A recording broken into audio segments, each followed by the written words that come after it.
on Channel 4 now, watching the world's media, The Media Show.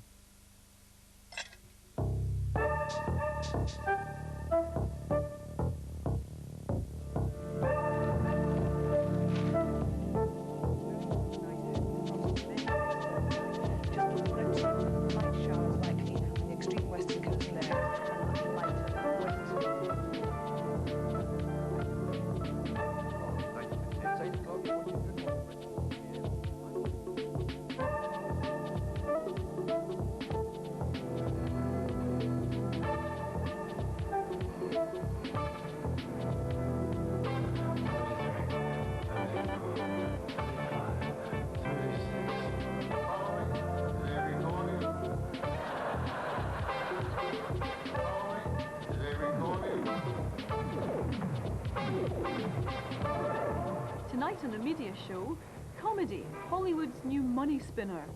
The Vision Box comes to Belfast, a TV tradition, the classic serial, and the election battle between TV and the politicians. In the National Health Service that you say you will effect. There will be no concessions in respect of...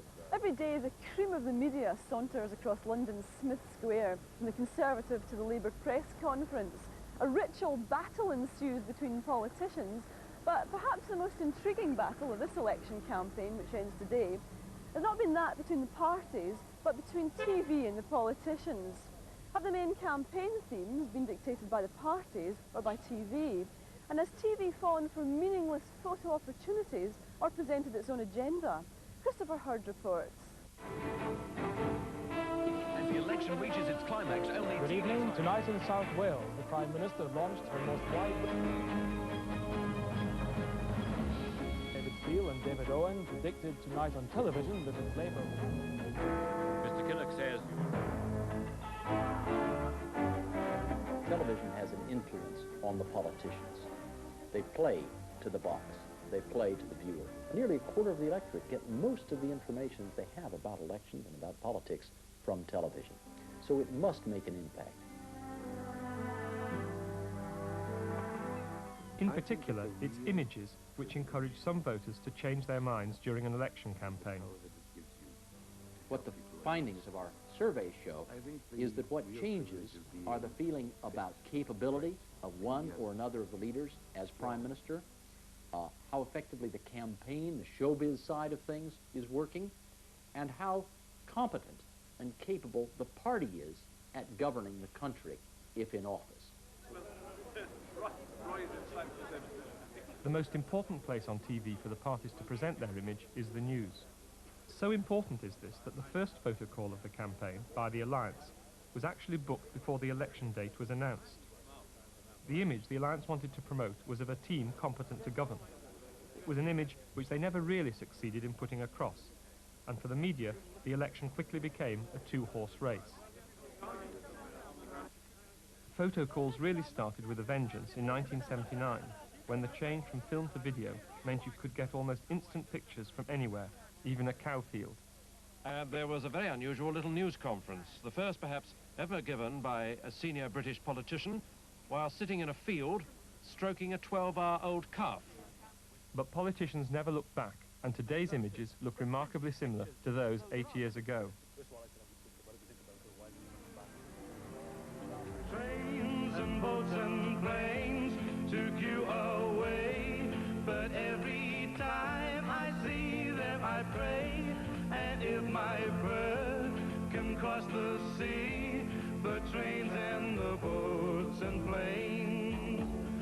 It's a process of illustration. But even after dozens of photo calls, sometimes the attention to detail still slips. Why, for example, is David Steele fly fishing in a tie? And where's the lead in Dennis Thatcher's pencil? I think there was a feeling that the photo opportunities had dominated in 1983, and there was certainly a worry that the photo opportunities, without the chance to interview the leaders or discuss the issues with them, would predominate this time. I think that's corrected itself in a way. I think the journalists covering the campaign have taken a decision to show the machinery working. And finally, the sign that Mrs. Thatcher is really on the election trail. A touch of fancy dress in a biscuit factory and a perfect photo opportunity. party leaders have been winning not just votes, but creating what the PR people call photo opportunities. Mr. Kinnock used his head to create this one. And it wasn't just Channel 4 news. Even the BBC and ITN evening bulletins, the most popular news programmes, frequently reminded us that we were being manipulated. I think we have tried to increase the air of detachment, shall we say, from the inevitable stunts of electioneering, the photo calls or whatever, making it quite clear that they are what they are and that we're not pretending otherwise. But whatever the words say, it's the visual image of the photo opportunity which has the real impact, and television has shown these over and over again. But this week's television news managed to keep its distance from what could have been the greatest photo opportunity of all. Conservative Party managers hoped that Mrs. Thatcher's visit to Venice would echo the theme of the party election broadcasts of her as a world leader. But it was not to be. Ideally, perhaps, Mrs. Thatcher's party advisors would have liked to see her coming down the Grand Canal in style. But it wasn't just. And although media images are important, a small but influential group of floating voters are more inclined to pay attention to TV's coverage of issues. About 20% of the electorate in 20% of the constituencies decide the outcome of the election. That's only 4 or 5% of the public, fewer than 1 in 20, who are going to determine what the election's all about anyway. And it's interestingly enough, the people who are on that undecided margin, the 4 or even 3 or 2%, who might well be affected, and they may well make the difference if they live in the right constituencies. With that atmosphere going on in other words, how television deals with arguments about policies could affect the outcome of the election. One of the key sources of information for TV news was the daily London press conference, laid on by the political parties for the convenience of journalists. Well, my experience this time has been principally at the press conferences, because if you're going to cover all 3 parties, the only place you can do it is by going round the 3 morning press conferences. I think you're right that the questioning at those has been possibly tougher than before. Why do you think that is? Well, I think the government's been in office for 8 years, and there are therefore a lot more questions you can ask them about their performance. This meant that the party leaders didn't always have it their own way in setting the agenda for discussion. For example, the biggest one was where Mrs. Thatcher had quite a well-organised press conference on defence right at the beginning of the campaign, but the reporters got interested in education in spite of the fact that Kenneth Baker, the Education Secretary, wasn't there, and they more or less took over the press conference, and that became the subject of the day. So there's a bit of agenda setting from either side. But mainly, the agenda was set by the politicians. Only rarely did journalists gang up like that. The problem was that the press conferences were run for the benefit of the parties and managed in such a way that normally each journalist had only one question. And because specialist journalists were rarely there, politicians could escape serious cross-examination. Look at what happened when Michael Brunson of ITN raised the issue of the privatisation of water. I see. Well, could you accept, though, that a lot of people do feel very, very strongly indeed about something as basic as the provision of water, and which they feel that there should not be a commercial element?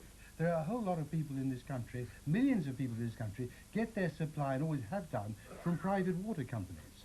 What I think in fact, only a quarter of Britain's water is supplied by the water companies, and their profits are strictly controlled by law. But Lawson went unchallenged. Brunson did try to pursue the unpopularity of the issue, but still the question was avoided. The water authorities were largely nationalised after the war, having been in private hands, and most people in this country, for most of the time that water has been piped to their houses, have probably had it from the private sector. So they're 2 completely different matters. Is that clear now? Well, not quite. Tevitt was wrong. Most of the water industry has never been in private hands, and it has never been nationalised. The water authorities were started by local councils. Even though most people are against water privatisation, it never became an election issue. Across the road at Transport House, the Labour Party found a rather different way of avoiding discussion by keeping Neil Kinnock out of London and leaving the regular daily press conference to Brian Gould. This had 2 advantages. It kept Kinnock away from the journalists who didn't want to leave London and gave him warning of what they would ask when he turned up in the capital. The reason that we have decided that Neil should hold press conferences in regional centres is simply to denote the national dimension of our campaign. A press conference held in Bristol or Birmingham or Manchester is a national press conference. The national press are invited to it. We expect national press attention and coverage, and that is indeed what has happened. Undoubtedly, it would be easier for the press if Neil Kinnock were in London. I mean, I have to watch it on a VT afterwards, or on a recording, a radio recording. It would make life easier for us. But of course, that's not the business he's in. He's in the business of getting as many votes as he can for his party. I think with one or two exceptions, we have been remarkably successful, and the strategy that we deliberately adopted at the outset has been more than vindicated. We have stuck to our agenda, to the central themes that we believe, and that the people, I also think, believe the election ought to be about. And this is what happened last Thursday, when Kinnock made one of his rare appearances at a London press conference. It started at 9 o'clock and went on and on as the platform party read out lengthy prepared statements, provoking complaints from journalists that there was no time for questions. Anyone who has been to these press conferences in the various parts of the country will know that I always make it absolutely the case that a minimum of a full half hour is provided for questions, whatever the proceedings before. Michael. But the problem was, these didn't start until 9:25. 5 minutes before the journalists were due across the road at the Tory press conference. As a result, although the Labour press conference went on for half an hour of questions, Kinnock managed to avoid some of the tougher questions for journalists, who by this time were across the road with the Tories. Others could only catch up afterwards by comparing notes. Why didn't television news, the main source of information about the election for most people, try to get over constraints like these? Well, clearly there's a limitation of time.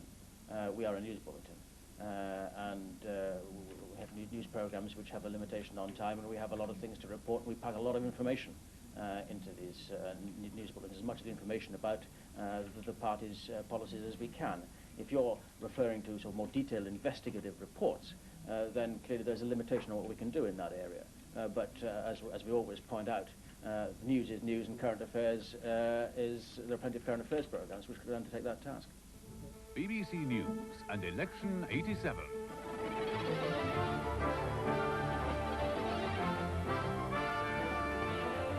The BBC decided to tackle this limitation of time by bringing together current affairs and news into one programme. We asked them why. Our aim has been to use news and current affairs skills to make people more aware and to help people to understand the issues that are at the forefront of this campaign. One of the advantages of bringing current affairs into news in the way you've done is that you can bring the specialists perhaps into the process much more. I just wonder whether you really used those as fully as you could have done. You may remember that early on in the campaign there was the Conservatives alleging that the true cost of Labour's manifesto was something like 35 billions, and Labour were saying it was 10.6 billions. Now, we felt it was essential to try and bring to the viewer some understanding of what this battle of statistics was about. This is how Labour arrives at their figures. They only cost their priority programme, Part 1 of the manifesto. They'd pay for it by increasing income tax by tuppence, reversing... But items like this were the exception rather than the rule. Most of the BBC's few subject specialists were sent out on the road, following the leaders.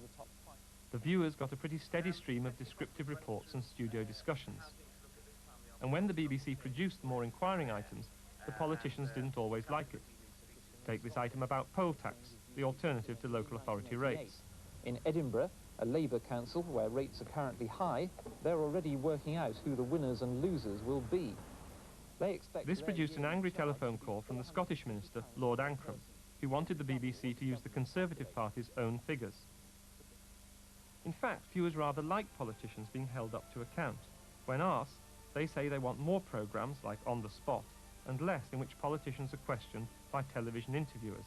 You take the image of Mr. Callaghan in 1979 being confronted by a young nurse in the Granada 500 confrontation or debates, and he was saying, this large, prominent figure, powerful figure, saying how nurses have done well under the Labour administration. And that young 19-year-old nurse sitting there in the front row with her arms folded saying, oh no. And that enormously powerful image. I take the woman in the last election on the Falklands, in the phone-in, where this stern, authoritative figure confronted, an ordinary person, confronted and stared down the Prime Minister of this country, Mrs. Thatcher, because she didn't believe that the Belgrano should have been sunk, and that was clearly the message she was getting across, and she was sincere. In the past, some of the questions politicians have found it hardest to answer have come from members of the public. The high point of this type of TV coverage this election was the discomfiture of John Wakeham on BBC's election call. Most people are getting steadily a little bit better off year by year. Mr. Wakeham, but I've never heard so much rubbish in my life. Never. Do you honestly realise you're living in another world? You are really. You're living in another world. You don't know. After a 1985 experience, Mrs. Thatcher was more cautious. She turned down 2 of the 4 opportunities to meet the voters. And she only agreed to this morning's election call after the BBC said it was her or no one. The way these sessions were chaired was crucial. On Monday, for example, on Channel 4 News, Peter Sissons allowed Mrs. Thatcher long irrelevant replies and suppressed cross-questioning. That's only one of the Only 3 weeks. Please, would you all just listen to me for a moment? It's of enormous public concern, and everyone in the country has a health service story. I must move on, because in your interest, I want to cover as many topics as possible. May I just finally say one thing? May I please? Yeah, Then one fact. Please, then one fact. please. 1 million cases every week. The viewers also say they would like to see debates between party leaders, but they were deprived of this as well. Mrs. Thatcher constantly refused to debate with the other party leaders or to explain why. And in Scotland, an attempt to make the sort of programme viewers want was frustrated by the politicians. Scottish television planned a series of programmes about individual constituencies, in which the candidates faced the electors. But the Conservatives, under threat in Scotland, refused to appear. Under the Representation of the People Act, such a veto prevents the programme being made. The series was scrapped. It's a piece of legislation we have been campaigning to have repealed for quite some time, and perhaps when this election's over we'll have another attempt at doing that. So the law, politicians and the conventions of broadcasting have played a part in preventing television from doing a decent job during this election. Despite attempts to learn from the mistakes of the past, television too often provided politicians with a platform for presenting carefully planned images. Television can communicate sincerity in a very, very effective way. But of course, you know the story about sincerity being the prime aspect of a politician's success. That if you can fake sincerity, you've got it made.